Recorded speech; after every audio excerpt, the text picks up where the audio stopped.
শীত আসছে, শীতে আমাদের নানা প্রকারের রোগের প্রাদুর্ভাব বেশি দেখা যায়। তার মধ্যে একটা গুরুত্বপূর্ণ প্রায় মানুষের হয়ে থাকে, সেটা হচ্ছে টনসিল। টনসিল কি, টনসিল কেন হয় এবং টনসিলের প্রদাহ হলে কিভাবে আমরা মুক্তি পেতে পারি? সুপ্রিয় দর্শক, আসসালামু আলাইকুম। নিশ্চয়ই ভালো আছেন। আমি আজও আবার নতুন একটা ভিডিও নিয়ে আপনাদের সামনে হাজির হয়ে গেলাম। আমি এম.আর. হাসান, হোমিও চিকিৎসক। আজ আপনাদের সাথে টনসিলের প্রদাহ এবং টনসিলের বিষয় নিয়ে আলোচনা করব। ভিডিওটি না টেনে সাথে থাকুন।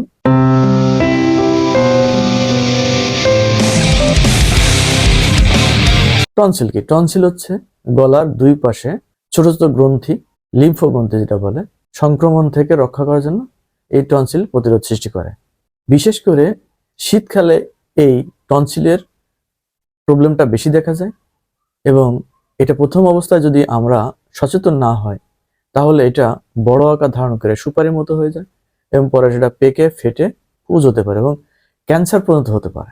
টনসিলের প্রদাহ কেন হয়? ভাইরাস ইনফেকশন, যেমন সাধারণ সর্দি কাশি, এই ভাইরাস থেকে হতে পারে। ব্যাকটেরিয়া ইনফেকশন, এটা সবচেয়ে বেশি হয়। ঠান্ডা পানি, আইসক্রিম, ধুলাবালির কারণেও এই টনসিলের প্রদাহ হতে পারে।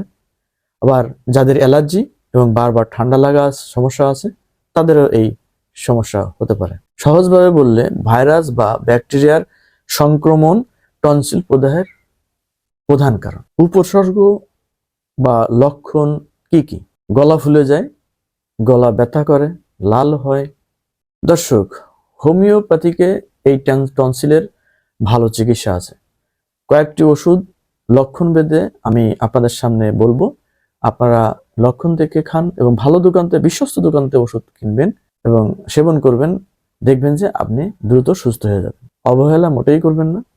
আর যদি বেশি মারাত্মক হয়, ভালো কোনো অভিজ্ঞ ডাক্তারের শরণাপন্ন হন। তাহলে আসুন হোমিওপ্যাথিকে কি চিকিৎসা আছে সেটা আমরা জেনে আসি। প্রথমে আছে একনাইট ন্যাপ 6। এই ওষুধটা হঠাৎ যদি আপনার টনসিলে আক্রমণ করে বা ব্যথা সৃষ্টি হয়, জ্বর জ্বর ভাব থাকে, গলা ফুলে যায়, ঢোক গিলতে কষ্ট হয়, অস্থির, ভয় কাজ করে, তাহলে আপনি এই একনাইট ওষুধটা দিতে পারে। তবে শীতকালেই বিশেষ করে দেখা যায় যাদের এই ঠান্ডা কাশি থাকে সাথে, তাদের এই একনাইট ওষুধটা খুবই কার্যকরী ওষুধ। একনাইট 6 ওষুধটা যদি বেশি মারাত্মক হয়, 2 ঘন্টা অন্তর অন্তর কয়েক ফোঁটা ওষুধ পানিতে দিয়ে আপনি 2 ঘন্টা অন্তর অন্তর খান প্রথম দিন। দ্বিতীয় দিন 4 বার খান, ইনশাল্লাহ আপনি সুস্থ হয়ে যাবেন। দ্বিতীয় দিন খাওয়ার পর যদি দেখেন যে আপনার পরিবর্তন হচ্ছে না, তখন আপনি অন্য ওষুধ পরিবর্তন করে অন্য ওষুধ সেবন করুন। দ্বিতীয় যে ওষুধটা আছে ফাইটোলক্কা 30, এই ওষুধটা পুরাতন বা নতুন যে কোনো টনসিল প্রদাহে এই ওষুধটা দেওয়া যায়। তবে এর টনসিল বেশ বড় হয়, শক্ত হয় এবং জ্বালা যন্ত্রণা আছে যেটা কান পর্যন্ত এই জ্বালা যন্ত্রণা ছড়ায় পড়ে এবং যাদের পুনঃ মানে প্রায় প্রায় দেখা যায় এই টনসিলের ব্যথা দেখা যায়, আক্রমণ করে, তাদের জন্য এই ফাইটোলক্কা 30 ওষুধটা দিনে 2 ফোঁটা করে পানির সাথে যদি আপনি 1 সপ্তাহ খান এবং 1 সপ্তাহ খাওয়ার পরে যদি ভালো কাজ করে, আপনি এর ওষুধ পাওয়ার বাড়ায় 1000 বা 10,000, এরকম সপ্তাহে বা 15 দিন একবার খান, আপনি এখান থেকে চিরমুক্তি পাবেন।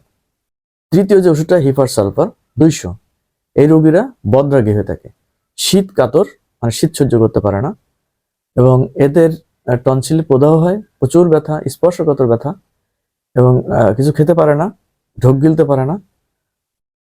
বিশেষ করে ঢোক গিলে মনে হয় কিছু কাটার মতো বিঁধতেছে, এরকম মনে হয়। জ্বালা যন্ত্রণা তো আছেই, বড় হয় এবং ইনফেকশনের মতো যদি হয়ে যায়, তাহলে আপনি হিপার সালফার ওষুধটা 200, এই ওষুধটা 2 ফোঁটা করে আপনি দিনে 2 বার 1 সপ্তাহ ওষুধটা খাবেন। 1 সপ্তাহ আপনার 5 দিন খেলেই আপনি এর বুঝতে পারবেন ওষুধের কাজ করছে এবং প্রয়োজনে আপনি আরো পাওয়ার বাড়ায় বা এই ওষুধটা আবার সপ্তাহে বা 15 দিন অন্তর আরো কিছুদিন খেলে আপনার এই সমস্যা থেকে মুক্তি লাভ করবেন। এবার আসি এই ওষুধ থেকে আমাদের প্রতিরোধ বা কিভাবে বাঁচতে পারি ওষুধ বা কোনো কিছু না খেয়ে। প্রথমে আসি ঠান্ডা পানি, আইসক্রিম, অতিরিক্ত ঠান্ডা খাবার এড়িয়ে চলুন। 2 নম্বরে আছে ধুলাবালি ও ধোঁয়া থেকে দূরে থাকুন। লবণ মিশিয়ে নিয়মিত হালকা পানিতে গরগল করুন। ভিটামিন সি জাতীয় খাবার বেশি বেশি করে খান। প্রিয় দর্শক, আমার চ্যানেলটি একদমই নতুন। আপনারা যারা আমার এই চ্যানেলের নিয়মিত দেখেন, কিছু শিখেন, যদি আমার এই চ্যানেলে আমার এই কথায় আমার এই ওষুধের ডেসক্রিপশনে যদি আপনাদের উপকার হয়ে থাকে, লাভ করেন, তাহলে আপনারা বেশি বেশি করে শেয়ার করুন, লাইক দিন, কমেন্টস করুন। আর আপনারা যদি আপনাদের কোনো ভিডিও, স্পেশাল কোনো ভিডিও দেখতে চান, আপনারা কমেন্টস বক্সে লিখে দিয়ে পাঠান। আমি চেষ্টা করব আপনাদের কথা রাখার। আজ এ পর্যন্ত। ধন্যবাদ সবাইকে। ভালো থাকবেন।